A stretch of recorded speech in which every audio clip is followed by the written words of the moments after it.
Finally বন্ধুসকল আজি দিনটোতে ৰেচন কাৰ্ডৰ ওপৰত অসম চৰকাৰৰ ফালৰ পৰা আহি পৰিছে এটা ভাল খবৰ।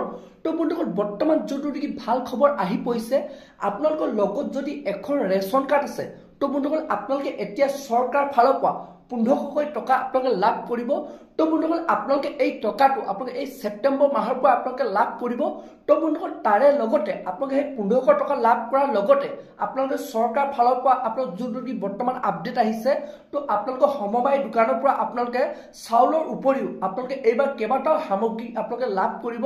তো বন্ধুসকল কি আপোনালোকে বস্তু লাভ কৰিব, আপোনালোকে কোনসকলে সেই 1500 টকাটো লাভ কৰিব, তো বন্ধুসকল আপোনালোকে এই টকাটো কি কাৰণে দিয়া হ'ব, তো সবিশেষ আপোনালোকক মই জনাম কেনেধৰণে আপোনালোকে এই টকাটো লাভ কৰিব পাৰিব। তো সবিশেষ আপোনালোকক মই যোনটো নেকি বৰ্তমান মুখ্যমন্ত্ৰী ডাঙৰীয়াই ঘোষণা কৰিছে, তো বন্ধুসকল আপোনালোকক মই সেই ভিডিঅ' ক্লিপটো দেখুৱাম। তো আপোনালোকে সেইটো কাৰণে ভিডিঅ'টো একেবাৰে স্কিপ নকৰাকৈ আপোনালোকে চাই থাকিব। আৰু লগতে যদি আপোনালোকে মোৰ চেনেলটোত নতুনকৈ আহিছে, চেনেলটো লাইক এটা কৰিব, পাৰিলে ছাবস্ক্ৰাইব কৰিব, লগতে আপোনালোকে বেল আইকনটো অন কৰি দিব।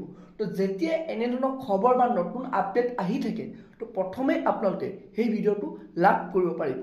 তো বলক বন্ধুসকল আপোনালোকক মই এতিয়া দেখুৱাই আছো যোনটো নেকি বৰ্তমান মুখ্যমন্ত্ৰী ডাঙৰীয়াই ঘোষণা কৰিছে।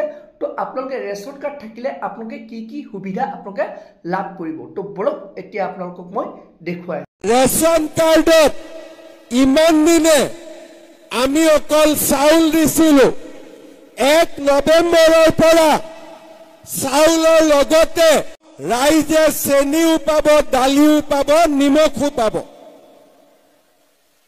কাৰ কাৰ ৰেচন কাৰ্ড আছে হাত দাঙক। বঢ়িয়া। চাউলৰ লগত দালি, নিমখ আৰু চেনি পালে ভাল লাগিব নে নালাগিব? লাগিব নে নালাগিব? কোনে দিব পাৰিব? কোনে দিব পাৰিব? বেলেগ পাৰ্টিয়ে দিব পাৰিব নেকি?